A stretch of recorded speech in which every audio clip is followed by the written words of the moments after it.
नमस्कार. कसे आहात सगळे?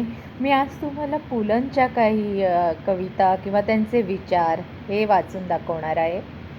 तर लक्षपूर्वक ऐका आणि जर त्यांचे विचार तुम्हाला आवडले असतील, तर माझ्या चॅनलला लाईक, सबस्क्राईब आणि शेअर करायला विसरू नका. तर ऐका.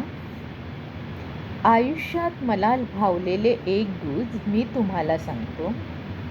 उपजीविकेसाठी आवश्यक असणाऱ्या विषयाचे शिक्षण जरूर घ्या.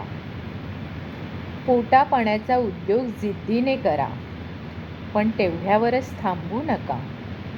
साहित्य, चित्र, संगीत, नाट्य, शिल्प, खेळ यातल्या एखाद्या तरी कलेशी मैत्री जमवा. पोटापाण्याचा उद्योग तुम्हाला जगवेल, पण कलेशी जमलेली मैत्री तुम्ही का जगायचे हे सांगून जाईल. पोटापाण्याचा उद्योग तुम्हाला जगवेल, पण कलेशी जमलेली मैत्री तुम्ही का जगायचे हे सांगून जाईल. धन्यवाद.